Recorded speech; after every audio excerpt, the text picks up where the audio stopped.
So usually when you think about the world map, you expect this neat patchwork quilt of distinct nations, right? Like color-coded boxes. Exactly. You look at a globe and it just feels intuitive. Here's country A in blue, country B is over there in red, Mm. and there are these thick black borders separating them, us versus them. Yeah, I mean, it's a very comforting way to view the world, Yeah. honestly. We have this psychological need to categorize actors on the world stage. We really do. And the geopolitical narrative we hear every single day on the news, it just constantly reinforces those lines. It absolutely does. But when you actually step into the trillion-dollar world of global defense, procurement, and, well, international capital, that brightly colored map just completely disintegrates. It's just gone. Yeah, you realize the quilt isn't made of different patches at all. It's really just one continuous, highly profitable thread woven underneath everything. And that is exactly what we're getting into today. It's a deep rabbit hole. For sure. So if you've ever watched the news and felt like you're being given the what of a global conflict, but you're completely missing the why and the how, well, you're in the right place. We're going to skip the academic jargon and really look under the hood of the global armament complex today. And before we get into the math and the actual machinery of this, it's Yeah. probably worth establishing some ground rules for our conversation. Oh, definitely. Good call. Because the systemic analysis we're unpacking today, it touches on some incredibly sensitive, active geopolitical conflicts. I mean, we're going to be looking at the war in Ukraine, conflicts in the Middle East, including Gaza and Iran, and, the massive overarching tension between the U.S. and China. Right. And typically when those topics come up, the conversation just immediately pivots to morality or politics or, picking a side. Exactly. But what makes this structural analysis so fascinating, and what we are going to strictly adhere to today, is that it completely strips away the politics. Totally impartial. Right. It doesn't assign moral blame. It doesn't endorse any foreign policy. It simply Yeah. follows the money, the supply chains, and the physical flow of hardware. So to you listening, just know we are impartially reporting on the economic structures exactly as they exist in the data. No good guys, no bad guys. Just the raw mechanics of how modern conflict is funded and fought. I love that approach. Let's just follow the money. And to do that, we have to start at the absolute top of the funnel, right? It's very top. Before a single tank rolls off an assembly line or, a microchip is smuggled across a border, a government has to pay for it. So how do governments actually fund these massive defense structures? Because if you or I want to buy a car, we have to look at our household budget. Right. We have limits. Yeah, constraints. Governments are supposed to have constraints too, aren't they? Well, you'd certainly think so. But when you look at the macroeconomic data, there's this profound structural asymmetry between how a nation treats its civilian budget and how it treats its military budget. Asymmetry meaning they play by different rules. Completely different rules. In almost all Western democracies, civilian spending, so we're talking healthcare, infrastructure, education, social security, that faces brutal fiscal discipline. Oh, yeah. Politicians will literally grind the government to a halt, arguing over a few $1,000,000 for, like, a bridge repair. Exactly. We see it every budget cycle. Yeah. But military demand planning, it operates in a completely parallel universe. It is granted these unique legislative exemptions that essentially allow it to defy the normal laws of economic gravity. Okay, that sounds intense. Do we have an example? Let's use the United States as the primary case study to demonstrate this because, honestly, the numbers are almost difficult to comprehend. They really are. I was looking at the data for fiscal year 2025, and the U.S. government had total outlays, so Yeah. total spending of $7.01 trillion. Right.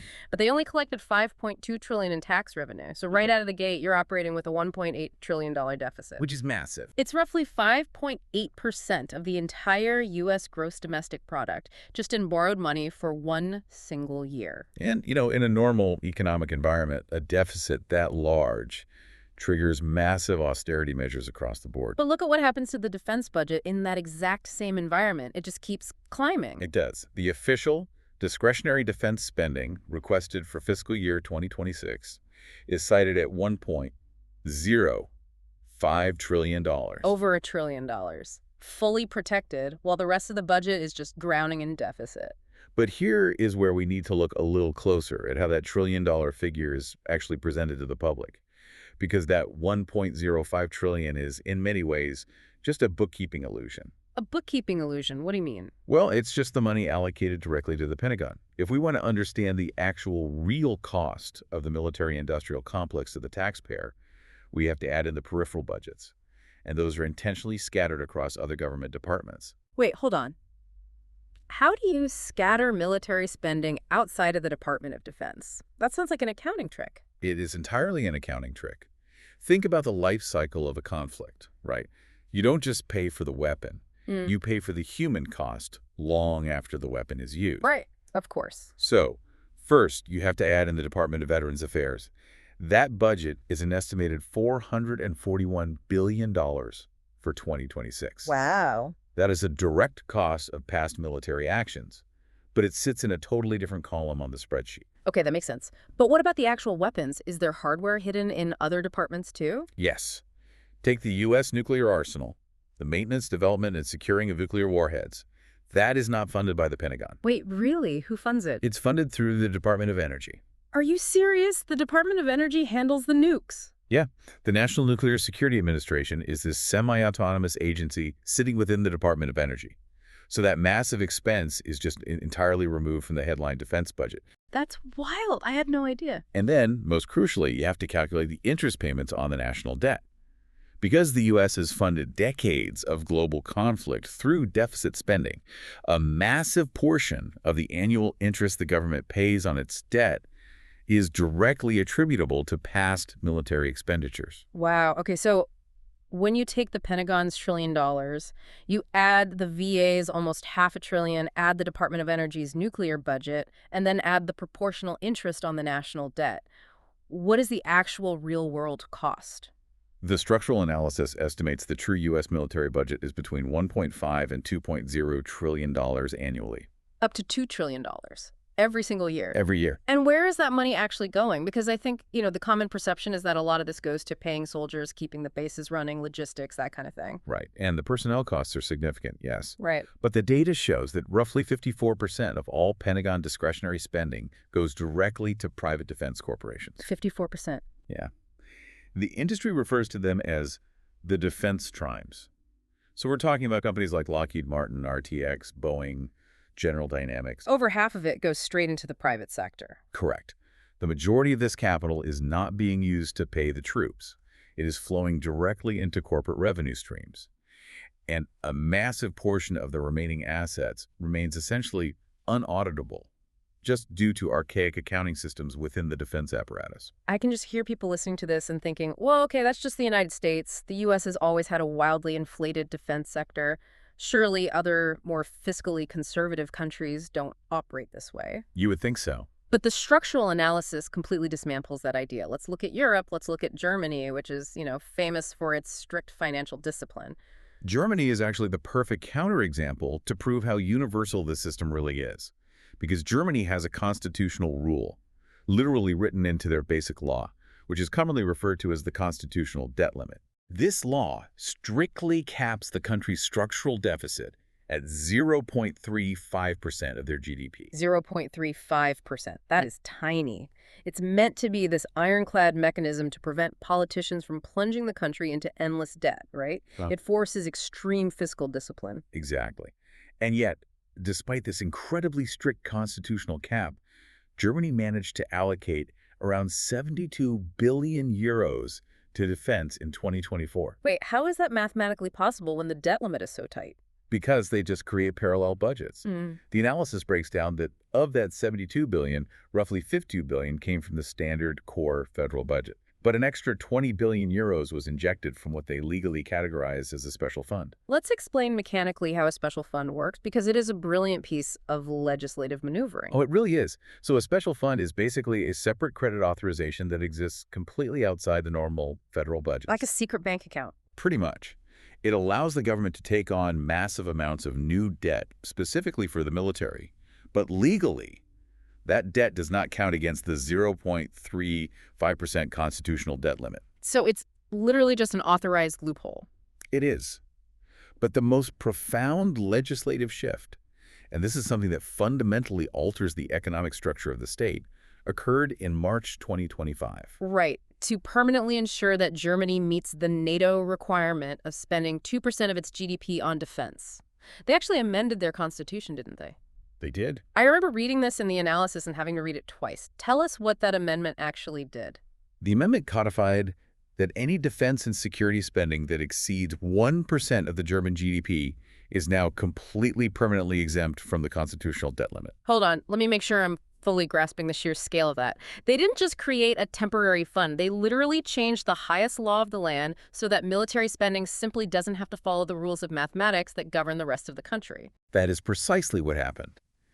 And to illustrate the long-term socioeconomic impact of this, the analysis provides a specific macroeconomic formula. Oh, lay it on me. I love a good formula. I'll walk you through the components of it because it dictates the future of the civilian economy.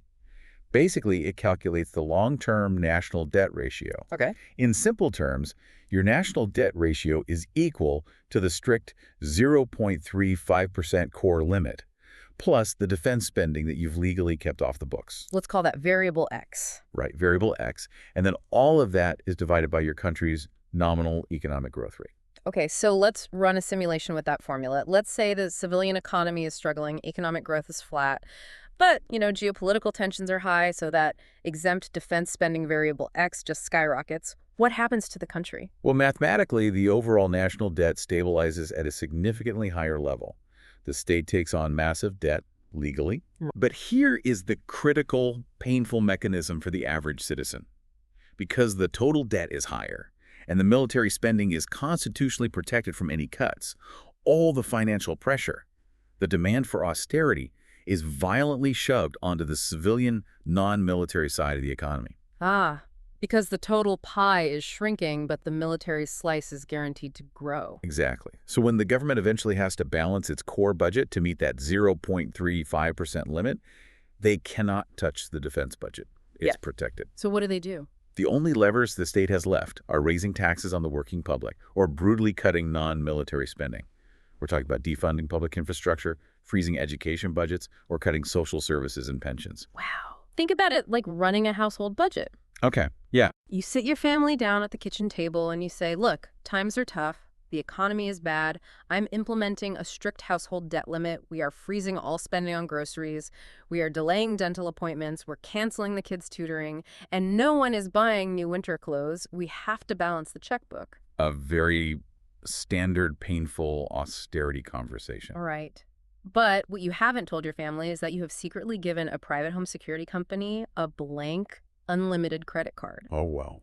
And the monthly bills for those security cameras and alarms, they don't show up on the family bank statement on the kitchen table.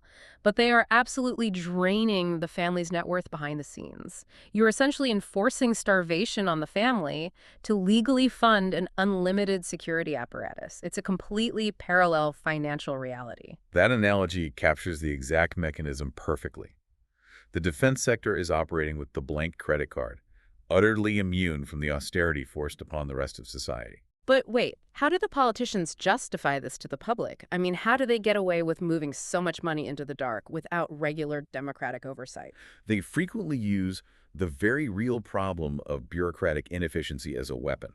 They'll point to outdated administrative hurdles and say, look, the normal system is just too slow. We need these special exemptions just to get the troops what they need. Can you give an example of one of these hurdles? Absolutely. In Germany, there is an administrative rule dating back to 1981, which was updated slightly in 1999. Okay. It requires that any military procurement contract exceeding 25 million euros must go before the Parliamentary Budget Committee for individual debate and approval. Okay, 25 million euros. I mean, that might have been a decent chunk of change for a military contract back in 1999. In 1999, yes. But factor in 25 years of inflation and the exponential skyrocketing cost of modern military technology.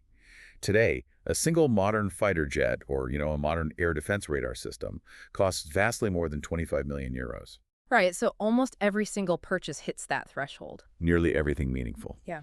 Which means almost every contract has to go through committee debate, creating this massive, crippling bureaucratic bottleneck. It slows domestic procurement to an absolute crawl. But instead of just passing a law to update the threshold to, say, 100 million euros to account for inflation, what do? Instead of modernizing the oversight mechanism, The power structure uses that bottleneck as the core excuse to bypass parliamentary oversight entirely. Unbelievable. They argue that because the standard process is so broken, they have no choice but to utilize these off-the-books special funds and constitutional exemptions to expedite procurement. It's a self-fulfilling prophecy. They keep the system broken, so they have an excuse to bypass the democratic checks and balances. Exactly. So let's pull back and look at what we've established in this first phase. National treasuries across the Western world are pouring unprecedented, unrestricted, constitutionally protected capital into the top of the funnel. The money is flowing, and it is shielded from civilian economic downturns. The fiscal pump is completely primed, yes. Which brings us to the next incredibly logical question. If trillions of dollars are flowing into the defense sector, where is the actual hardware going and who is really building it? Because when we watch the news, we are constantly fed this idea of sovereign national defense industries, right? A purely American tank, a purely German jet competing against purely Russian or Chinese weapons. And that is the geopolitical deception. The official narrative suggests a world of distinct blocs competing against each other. But when you analyze the material flows, the technological components, and the corporate ownership structures, you realize that the idea of a national defense industry is a total illusion. A total illusion. So what is the reality? The reality is a single, highly integrated, transnational defense entity. Wait, one global supply chain for the entire planet? Yes. The subsystems of this global entity supply each other, they rely on each other for raw materials, and they profit from each other completely, regardless of those brightly colored political borders on the map. Okay, I want to really dig into this because this part of the analysis genuinely shocked me. Let's use the most prominent active conflict in the world right now, Ukraine. Okay, let's look at it. In the public narrative, Ukraine is the ultimate dividing line. It is the clash of the Western democratic bloc versus the Russian autocratic bloc. It is portrayed as two entirely separate spheres of the world colliding. Politically and territorially, that is exactly what it is. But economically, the analysis argues this conflict is functioning as a massive transnational growth cycle that benefits the entire global defense supply chain on both sides of the front line simultaneously. Wow. Let's start with the Western supply side. The profits there are undeniable. The capital flow into the Allied defense sector is historic. The analysis highlights a Czech company called the Czechoslovak Group, or CSG, driven largely by what was known as the Czech Ammunition Initiative to supply artillery shells to Ukraine. CSG saw a massive 193% jump in their revenue, hitting $3.6 billion. Huge. Concurrently, the Ukrainian State Holding Company for Defense saw its revenue jump 41%, reaching $3.0 billion. So the defense primes supplying the Ukrainian side are seeing their valuations just explode. We expect that. But the Russian side of the equation is the real plot twist here. It really is. We hear constantly, every single day, about severe Western sanctions. The narrative is that the U.S. and Europe have placed this iron curtain of sanctions around Russia to starve their military machine of advanced technology. That's the official policy, yes. But the structural reality on the ground tells a completely different story. The analysis details what independent investigators find when they physically take apart Russian weapons that have crashed or been shot down in Ukraine. Like what? Let's look at Russian cruise missiles, specifically the KH-101 and the 9M727. Okay, these are the advanced missiles hitting infrastructure in Kyiv, right? Correct. When investigators perform physical reconstructions of these missiles, they don't find a purely Russian supply chain. They have identified over 50 different types of Western electronic components inside the guidance and engine control units. Wait, Western components? Like, from where? We are talking about highly specific microcontrollers, voltage regulators, and signal processors manufactured by major Western semiconductor companies. Texas Instruments, Intel, Advanced Micro Devices, commonly known as AMD. Okay, I have to stop you there. Are you saying Texas Instruments and Intel are actively, intentionally selling microchips to the Russian military during a heavily sanctioned war? Because that sounds highly illegal. No, we need to be very precise here. The semiconductor manufacturers are not boxing up shipments in California and mailing them to Moscow. Okay, good. They have strictly adhered to the law, publicly pulled out of the Russian market, and severed direct contracts. But this is where we have to understand the mechanics of a transnational supply chain. The components still arrive. How? If the U.S. government makes it illegal, how do the chips get into the Russian cruise missile? Through the gray market and transnational offshoring, the analysis highlights civil lawsuits and investigations detailing how these critical microelectronics are funneled through a highly resilient, fragile network of middlemen. How does that work? Well, a chip might be manufactured in the U.S. or Taiwan. It is then legally sold to a distributor in a neutral third-party country.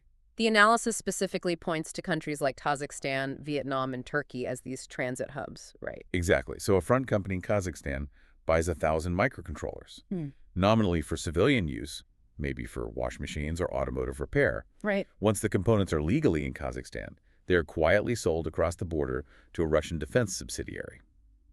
The global market, motivated by immense profit margins on smuggled goods, just effortlessly routes around the political sanctions. And it's not just the big cruise missiles either, is it? The analysis goes into detail on the drones, the Orlan 10 reconnaissance drone, the Lancet 3 loitering munition, and the Shahed drones, which are Iranian designed but manufactured and used heavily by Russia.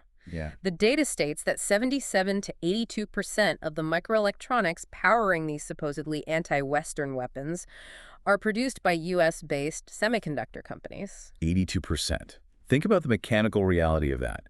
The attacker is utilizing weapons that are fundamentally reliant on the exact same microprocessors built by the nation supplying the defender. It's like a fast food franchise. Imagine the city government decides to crack down on a local burger joint for health code violations. They lock the doors, put up a big sign that says banned, and politicians give speeches about how they are keeping the city safe. A very strong public display of regulation. Right. But the Burger Corporation doesn't stop selling burgers to those residents. They just open a ghost kitchen in the next county over, just outside the city limits. And they use a third-party delivery app to drop the exact same burgers right back into the city, straight to the people's doors. In the global armament complex, export bans are just traffic detours. The goods still arrive via the delivery app of Kazakhstan or Turkey. That ghost kitchen analogy is actually the perfect segue into the concept of offshoring, which is the next major mechanism the analysis explores. Oh, let's get into it. Because it's not just microchips. Defense corporations actively offshore the production of heavy munitions to completely bypass their own government's foreign policy. The case study here is the conflict in Yemen. This is a brilliant example of how toothless national laws are against transnational corporations. Let's unpack the Yemen situation. The conflict involves a massive bombing campaign by a military coalition led by Saudi Arabia, and their primary tool for this is a highly advanced fighter jet called the Eurofighter Typhoon. Now, the Eurofighter is legally a joint European project. It is built by a consortium involving the UK, Spain, and Italy. Okay. But a modern fighter jet is incredibly complex, and the supply chain is distributed. The analysis points out that about 30% of the Eurofighter is made of specific German components. What kind of components are we talking about? Cup holders or vital systems? Vital systems. The primary 27mm Mauser cannon is German. Critical fuel flow valves, radar components, and ejection seat parts. The jet simply cannot fly or fight without the German 30%. Okay, so keep that 30% in mind. Now, in 2018, the political situation changes. Due to massive public outcry over the humanitarian crisis in Yemen and the geopolitical fallout from the assassination of journalist Jamal Khashoggi, the German government takes a moral stand. Right. They institute a strict total arms export ban against Saudi Arabia. The German parliament says unequivocally, we will not sell weapons to Saudi Arabia. And because 30% of the Eurofighter requires those German parts, that political decision in Berlin legally blocked the UK company, BAE Systems, from delivering a massive order of 48 Eurofighters to the Saudis. It also blocked the delivery of Meteor air-to-air missiles because the propulsion system and the warhead are manufactured in Germany. For a brief moment, it looked like national democratic law actually worked to halt the supply chain. But if we apply our framework of the borderless industry, we know the defense primes will not simply accept the loss of a multi-billion-dollar contract. They engineered a legal transnational workaround. How? The analysis details how the major German defense contractor, Rheinmetall, circumvented the strict German foreign trade laws. Walk us through the mechanics of that. How does a German company sell weapons to a banned country legally? By utilizing international corporate law. German export laws only apply to entities physically operating within the borders of Germany or exporting goods from German soil. So Rheinmetall doesn't export from Germany. They use a subsidiary based in South Africa called Rheinmetall Denel Munition, or RDM. Because the intellectual property for the artillery shells is technically held by the South African entity, not the German parent company. Exactly. It is a masterpiece of legal offshoring. Legally speaking, the manufacturing rights and the technology belong to the South African subsidiary. Therefore, any export is entirely subject to South African export controls, completely and legally bypassing European regulations. So they just ship the shells from South Africa to Saudi Arabia. It goes much further than that.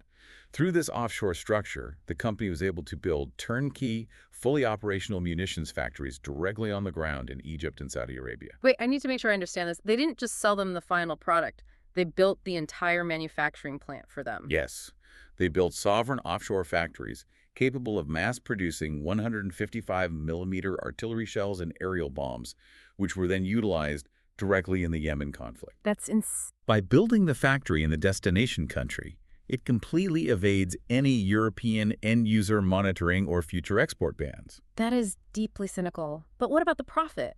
If you build them a factory, they don't need to buy from you anymore, right? But the contracts for these offshore factories are highly sophisticated. They include exclusivity clauses that require the Saudi and Egyptian factories to permanently buy their raw materials. So the specific chemical propellants, the raw explosives, the brass, directly from the parent company's other global subsidiaries. Wow. The money keeps flowing upward to the parent corporation, but the political liability is entirely erased. You ban our exports. Fine, we'll just mail them the entire factory from a different zip code and legally force them to buy our supplies forever. It is a flawless bypass. Which brings us to perhaps the most mind-bending web in the entire analysis, the conflict involving Israel, Gaza, and Iran. Oh, this one is fascinating. If you want to see the ultimate undeniable proof of a borderless, symbiotic supply chain, this is it. The structural analysis uses the Israeli heavy battle tank, the Merkava, as the primary case study here. The Merkava, particularly the advanced Mark IV and Mark V versions, is touted globally and internally within Israel as the ultimate symbol of defense autonomy. Right. It was explicitly designed and built domestically to guarantee that the Israeli military-industrial complex would never be reliant on foreign powers. Right, it's the pride of their sovereign defense industry, a purely domestic weapon for national survival. That is the incredibly potent political narrative. Okay. However, when you look at the physical mechanics of the tank, the beating heart of the machine is of foreign origin. Okay. The 1,500 horsepower diesel engine that moves the tank is a licensed variant of a German MTU 883 engine. And the complex transmission system is designed by a German company called Rank. Okay, but let's pause here. Just like with Saudi Arabia, Germany has incredibly restrictive export laws regarding direct arms shipments to active conflict zones. In fact, the analysis notes that in August 2025, the German government temporarily paused direct weapons exports to Israel due to domestic political pressure. That's right. So how do they get these vital engines into the tanks during an active war if Germany pauses exports? This is where we see the ultimate transnational routing bypass. Because of the risk of restrictive German laws, the actual physical manufacturing of the engine does not happen in Germany. Where does it happen? The German company licenses the engine to an American subsidiary of the British corporation Rolls-Royce. And that subsidiary physically builds the engine in a factory in Novi, Michigan. Wait, let me trace this. A German-designed engine is licensed to a British-owned subsidiary and is physically built by American workers in Michigan. Correct. And because the physical point of origin is the United States, it fundamentally changes the legal and financial nature of the transaction. It allows the purchase of the engines to be funded entirely by the U.S. government under the Foreign Military Sales Program, or FMS. What is the Foreign Military Sales Program, mechanically speaking? Mechanically, FMS means the foreign government, in this case, Israel, doesn't directly buy the engine from the company. Okay. The United States government buys the engine from the factory in Michigan and then transfers it to Israel, often categorizing it as U.S. military aid or grants. So the geopolitical impact of this routing is that national embargoes become totally irrelevant. When Germany temporarily paused direct exports in August 2025 to appease its domestic political base, the Israeli tank divisions were completely unaffected. Not even a hiccup. Their German engines were rolling off an assembly line in Michigan, paid for by the U.S. taxpayer in Washington and shipped across the Atlantic. The German politicians got to claim a moral victory, while the tank production never slowed down for a single day. It is the perfect illustration of how transnational capital roots around national politics. And the analysis points out this isn't an isolated incident with the tanks. It's happening with the most famous defensive system in the region, the Iron Dome. Ah, the Iron Dome is world famous as Israel's missile defense shield. It's the ultimate defensive technology. But the Tamir interceptor missiles, the actual rockets it fires to shoot down incoming threats, aren't just built in Israel, are they? No, they are not. Due to the massive volume of interceptors required, they are manufactured in East Camden, Arkansas. Arkansas. Yes, it is a joint venture between the U.S. defense giant RTX, which most people know by its former name, Raytheon, and the Israeli state defense company Rafael. So an American prime and an Israeli state company form a new borderless entity. Exactly. They built a $33 million mass production facility in Arkansas. And crucially, this facility doesn't just build interceptors for Israel, it builds them for the U.S. military's own defense programs as well. It is a fully integrated, binational production network. And here is where the analysis drops the ultimate, deeply unsettling irony of the entire global complex. We have established that the Defender is firing interceptor missiles built by this massive U.S.-Israeli corporate alliance in Arkansas. Right. But what are they actually shooting down? Among other threats, they are defending against Iranian-designed Shahed drones. Yes, the loitering munitions. And if we look at the physical components inside those Iranian drones, what is making them fly? According to the material analysis, while the airframe is designed in Iran, the mechanical propulsion relies on engines built by a Czech company called Saltec. The navigation systems utilize Canadian commercial components. Yeah. And as we detailed earlier with the Russian supply chain, up to 82% of the vital microelectronics guiding the drone are manufactured by U.S.-based semiconductor companies. The attacker and the defender are literally going to the exact same global hardware store. The geopolitical narrative we see on television tells us that these nations are mortal enemies, separated by unbridgeable religious, ideological, and political divides. That's the surface level. But the systemic economic reality is that they are both completely reliant on the exact same globalized pool of semiconductors, engines, and electronics. The supply chain doesn't care who fires the weapon or who shoots it down. The supply chain only cares that the inventory is consumed. Which brings us to an incredibly important logical question. I want you to think about this from the perspective of a lawmaker. Okay, put me in the shoes of a senator or a member of parliament.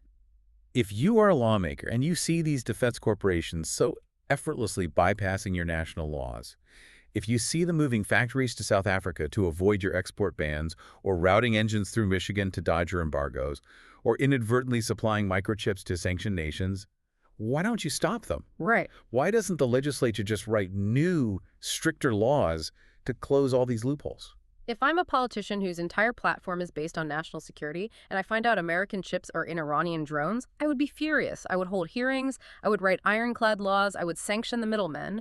How does the industry prevent the politicians from doing their jobs? They do it by bringing the regulators in-house. The industry doesn't fight the politicians. They absorb them. This brings us to the third core layer of the systemic analysis. The invisible hand. We have to look at the revolving doors, the lobbying networks, and the global asset managers. Okay, this is where the political theory really meets the raw financial data. To explain how the political layer is neutralized, the analysis introduces a concept from a mid-20th century sociologist named C. Wright Mills. Yes, Mills is vital for understanding this. He wrote extensively about what he called the power elite.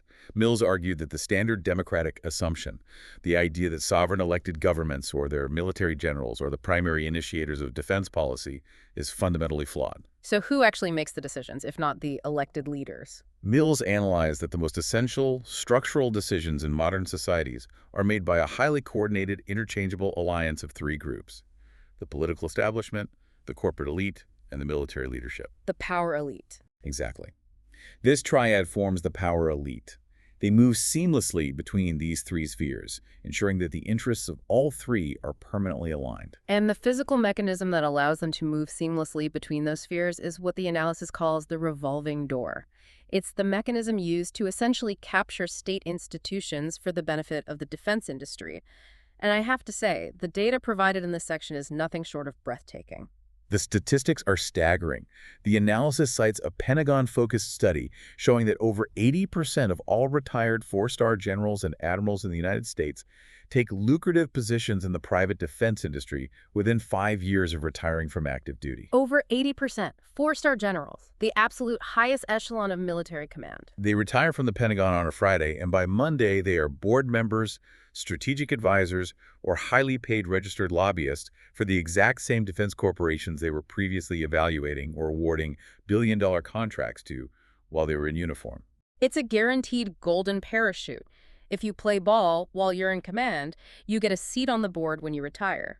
And it gets even more specific than just the generals.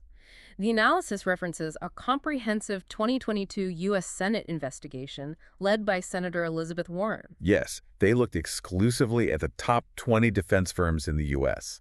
The investigation found 672 former high-ranking military officers, congressional staff members, and senior government officials working directly for those top 20 companies. 672 highly connected insiders. And here is the most vital, legally significant statistic from that investigation. 91% of those 672 individuals were acting as registered lobbyists. Wait, 91%? So they aren't being hired to be engineers or supply chain managers? Exactly. They weren't hired for their technical expertise in aeronautics or logistics. They were hired entirely for their Rolodex. Right. They were hired for their personal relationships with the current politicians, their access to the halls of power, and their intimate knowledge of how to manipulate the bureaucratic bottlenecks we discussed in Section 1. The breakdown by company really highlights how systematic this is. Boeing alone hired 85 former high-ranking government officials.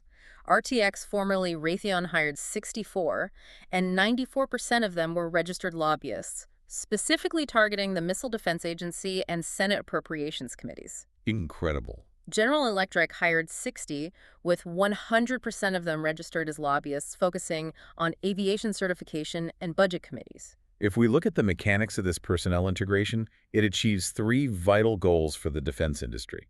First, it leads to a gradual, systemic softening of arms control regulations and export bans. Because the person lobbying you to soften the ban used to be your commanding officer or your committee chairman. Precisely.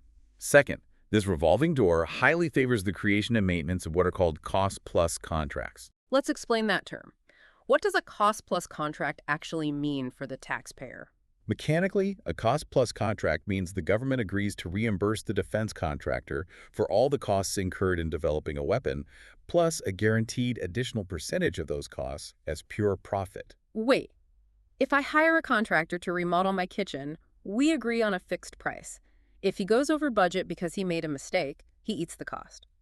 But a cost-plus contract means the more the defense company screws up, delays the project, and goes over budget, the higher their guaranteed profit is. That is exactly how the incentive structure works. It completely removes the financial risk for the corporation and places it entirely on the national treasury. And the third goal of the revolving door is to protect these massively flawed, delayed mega-projects from facing standard parliamentary budget cuts. The perfect example of this is the F-35 fighter jet program, right? It is famously years behind schedule and billions over budget. But it never gets canceled. Why? Because the congressional oversight committees charged with auditing the program are populated by people who either used to work for Lockheed Martin or fully intend to work for Lockheed Martin the moment they lose an election or retire. The political layer is completely compromised by the incentive structure. Okay, so the politicians are bypassed by the special funds, and the generals are compromised by the revolving door. But the analysis takes it one step deeper, because beneath the politicians, beneath the lobbying generals, is the monetary layer. The ultimate invisible hand. Right, the global asset managers. This is where we shift from political theory to pure capital concentration. The analysis points directly to the massive global asset managers, specifically the big three: BlackRock, Vanguard, and State Street. We hear these names a lot in financial news, but how do they actually control the defense industry? Through their passive ETF structures, exchange-traded funds, and their active investment portfolios, these massive financial institutions hold the controlling shares in nearly all major Western defense firms simultaneously. They own the whole board. Let's talk about the sheer scale of the capital here. The analysis notes that BlackRock alone manages roughly $12.5 trillion in assets. I had to look this up to contextualize it. $12.5 trillion is roughly equal to the combined gross domestic product of Germany, the United Kingdom, and India. One single corporate entity managing wealth equal to three of the world's major economies combined. So, when a company like BlackRock buys into the defense sector via ETFs, what does that omnipresence of capital actually mean for the industry? Mechanically, it effectively eliminates real economic competition. Let's look at the specific data points. The analysis details how BlackRock is the largest single institutional shareholder in the German defense giant Rheinmetall, holding 7.1% of the voting shares. Okay. But at the exact same time, they're the second largest shareholder in the British defense giant BAE Systems, holding 9.45%. So, let's run a hypothetical scenario. A European government puts out a massive multi-billion-dollar contract for a next-generation artillery system. And Rheinmetall and BAE Systems are supposedly competing against each other in this fierce, cutthroat bidding war to give the taxpayer the best possible deal. That is the illusion of the free market at work. But the reality is that the exact same asset manager, BlackRock, is sitting at the top of both companies. They are collecting the dividends and the stock appreciation regardless of which company wins the government contract. It operates very much like the consumer beverage market. The Cola Wars analogy. This is the best way to explain this mechanism. If I am an institutional investor and I own massive blocks of stock in both Coca-Cola and Pepsi, I absolutely do not care who wins the Cola Wars in any given quarter. I really don't. I don't care if a specific restaurant chain decides to serve Coke or Pepsi.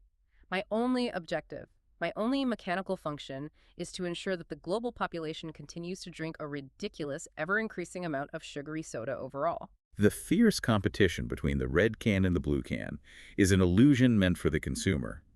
In the global armament complex, the asset managers do not care about the geopolitical winner. Right. They don't care if a contract goes to the American prime, the British prime, or the German prime. They just need the material, the weapons, the microchips, the artillery shells, to be continually produced, purchased, and consumed. And crucially, the analysis points out that these asset managers are completely geopolitically indifferent as to where the material is consumed or by whom. The capital is utterly decoupled from state borders, from national security strategies, or from political ideologies. To prove this mechanical indifference, the analysis cites a shocking investigation by the U.S. House of Representatives. The committee found that while BlackRock was heavily invested in Western defense, they simultaneously invested at least $1.9 billion into Chinese defense companies. Wait, Chinese defense companies that are actively developing weapons for the People's Liberation Army? Yes. Companies that were actually placed on U.S. government sanction lists because they were actively developing advanced fighter jets, surveillance technology, and nuclear infrastructure for the Chinese military. So BlackRock is utilizing Western capital to invest billions into the Chinese military-industrial complex, while simultaneously being the top shareholder in the American and European companies building the weapons meant to deter China. Exactly. It is a global capital umbrella. Because they steer massive budgets through passive ETF structures, the capital flows to the global defense sector as a whole, completely agnostic to national borders. As long as global tensions remain high, as long as national parliaments keep granting those constitutional exemptions and special funds we discussed in Section 1, the defense ETFs go up. The House always wins. The House always wins, regardless of which flag is painted on the side of the tank. The structural conditions described here are almost overwhelming. We have unlimited, constitutionally protected budgets. We have borderless supply chains that easily bypass export bans. We have compromised political institutions managed by lobbyists. And we have an omnipresent, borderless pool of capital funding, all sides. All of these mechanical realities build toward the final and undoubtedly most challenging section of this systemic analysis. Yeah. This is where the tone of the analysis shifts, and it brings the mood down to a much more philosophical, heavy level. Because it's one thing to talk about billionaires, accounting tricks, and ETF portfolios. It's an intellectual exercise. Right. But it is another thing entirely to talk about the human cost. The analysis asks a profound moral question. If the politicians are bypassed, if the generals are just future lobbyists, if the supply chains supply both sides, and if the capital is completely borderless, what does that mean for the 18-year-old kid who puts on a uniform to defend their country? This is where the source material transitions from pure economic data into moral philosophy and state theory. It asks the ultimate question. Is military service still ethically justifiable in the modern era? Or is every single soldier inherently instrumentalized by this global capital chain? Instrumentalized, that's a heavy word. Reduced to an instrument. A tool for capital extraction. Let's unpack the two competing philosophical worldviews the analysis uses to explore this, because I think it helps frame the tragedy of the situation. Okay. First, they outline the traditional historical view, what they call classical republicanism. This is rooted in Enlightenment thinkers like Immanuel Kant. Right. If you study classical political theory, compulsory military service, or the voluntary act of enlisting in the armed forces is viewed as a fundamental, noble civic duty. Kant and the 19th century democratic reformers argued that the citizen in uniform is not a mindless pawn of a tyrant. They are a moral agent. Because they are actively defending the legal framework that guarantees their own freedom. The right to liberty and the duty to defend that liberty are inextricably linked. Exactly. The citizen fights to protect the sovereign democratic state, which in turn protects the citizen. In fact, the analysis notes that Kant strongly advocated for citizen militias over permanent professional standing armies. Why did he prefer militias? Because Kant recognized, even hundreds of years ago, that massive permanent standing armies are a systemic driver of war themselves. If you build a massive military apparatus, it will eventually demand to be used. He believed a defensive citizen force was morally superior because it only mobilizes when the homeland is genuinely threatened. That is the noble Republican ideal. It is the narrative every military recruitment commercial relies on today. But the structural analysis argues that this classical ideal of the citizen soldier completely collapses when it collides with the reality of modern technological and economic systems. And to explain how that collapse happens mechanically, the analysis introduces Niklas Luhmann's systems theory. Yes, specifically Luhmann's concept of autopoiesis. Autopoiesis, that sounds like a biological term, not an economic one. It originally is from biology. It describes a system that is capable of reproducing and maintaining itself by creating its own parts. A biological cell is autopoietic. But Luhmann brilliantly applied this concept to human social systems. The analysis argues that the modern military-industrial complex has evolved into a fully autopoietic system. What does that mean in practice? It means the system has entirely closed itself off from external democratic control or human moral values. It operates solely on its own internal binary machine codes. Like computer code. It only understands specific inputs and outputs. The analysis states those binary codes are concepts like superiority versus inferiority and innovation versus obsolescence. Yes. Notice what is missing from those codes. The system does not process good versus evil. It does not process peace versus war. It does not care about national sovereignty. It only processes whether a given weapon system is technologically newer and more lethal than the alternative, and therefore requires funding. And to sustain itself, an autopoietic system must constantly reproduce the environmental conditions necessary for its own survival. For a biological cell, that might mean finding nutrients. But for the global armament complex, survival means continuous, escalating funding from the state. Precisely. And how do you mechanically ensure continuous funding? You need a continuous threat. The fabrication of threat. The analysis makes a devastating argument here. It states that threat scenarios are significantly fabricated, or at the very least, massively amplified and constantly distributed through the media by the power elite, the generals, the lobbyists, the politicians, to ensure the unlimited flow of capital never stops. That is perhaps the most radical, unsettling assertion in the entire text. For this autopoietic system, true, lasting geopolitical peace would mean technological obsolescence and massive financial ruin. Therefore, national security is never actually the end goal. Security is an illusion. Security is merely an economic regulatory mechanism. The permanent state of global emergency is the psychological lever used to justify extracting trillions of dollars from the civilian economy via the special funds and debt limits we discussed. So, if we accept this autopoietic framework, what is the devastating conclusion regarding the individual soldier? What happens to Kant's noble citizen in uniform? The conclusion is that in this closed loop of capital and technology, the modern soldier is no longer an autonomous defender of democratic values. They have been entirely degraded into a purely operational element. Systemically speaking, their primary function is simply to maintain the throughput of defense technology. I want you, the person listening to this right now, to really think about what this analysis is asserting. It is arguing that the physical destruction of military hardware tanks blowing up in the mud in Ukraine, interceptor missiles detonating in the sky over Gaza, drones crashing into infrastructure. From the perspective of the system, this isn't a tragic byproduct of war. It is not a catastrophic failure of human diplomacy. According to this theory, the destruction is the mandatory material condition required to secure the capital flow. The inventory must be physically depleted on the battlefield so it can be reordered from the factory. Wow. The destruction is what secures the record-breaking quarterly profits for the defense primes and the guaranteed returns for the ETF managers at BlackRock and Vanguard. Which means the very act of military service, no matter how noble, brave, patriotic, or well-intentioned the individual 18-year-old soldier is, has been hijacked. The individual who enlists to fight for freedom or democracy is fundamentally deceived, according to this framework. They are placed in a uniform to service, maintain, and eventually extend weapon systems that are funded by the exact same transnational financial channels that are currently supplying the enemy with microchips and drone engines. The sovereignty they swear an oath to protect has already been outsourced to the shareholders. The analysis states it with a kind of tragic clarity, because the defense industry in the age of transnational financial capitalism has lost any connection to the common good of the citizen. Entering the military apparatus leads inevitably to the total instrumentalization of the individual. They are defending a global machinery that has successfully elevated itself to its own untouchable end in itself.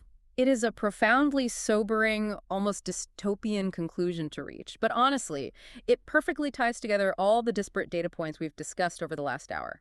Let's recap this journey, because we have covered a massive amount of structural mechanics today. We started by looking at the fiscal reality, the bypass constitutional debt limits, the off-the-books special funds, and the parallel budgets that grant the defense sector unlimited protected capital while brutal austerity is forced upon the civilian economy. Then we traced how that mountain of capital flows directly into a transnational supply chain that entirely ignores borders, political alliances, and export embargoes.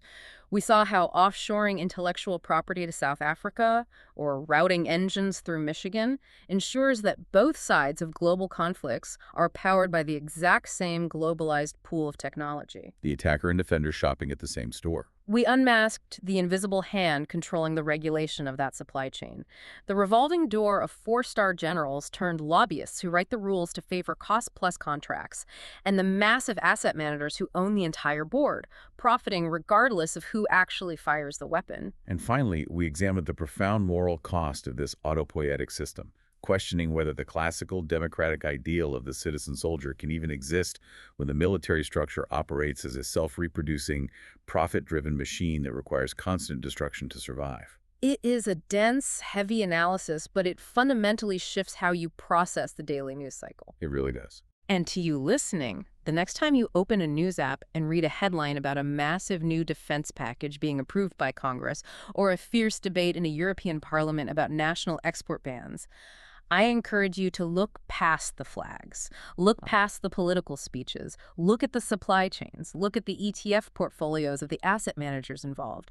The geopolitical map of red and blue countries is just the surface layer. The real map is the flow of capital. The underlying root system determines everything that blooms on the surface. Which brings me to a final, lingering question I want to leave you with today. Something for you to mull over or explore on your own that builds on everything we've just unpacked. If traditional national defense is essentially a myth managed by borderless capital, what does a genuinely secure society actually look like in the 21st century? That is the ultimate question we have to grapple with. If you were to somehow miraculously remove the profit motive tomorrow, if you banned the asset managers from the defense sector entirely, close the revolving door permanently, and force the military to operate strictly within the bounds of a civilian economy, would the frequency of these global conflicts suddenly plummet? Or would we just uncover a new set of underlying human drivers that push us toward conflict anyway? It is definitely something to think about the next time you check the performance of your index funds. Thank you for navigating these incredibly complex, muddy waters with us. Yes, thank you so much for joining us on this deep dive. Keep asking the hard questions, keep looking past the surface narratives, and keep questioning the mechanics of the world around you. We'll catch you on the next one.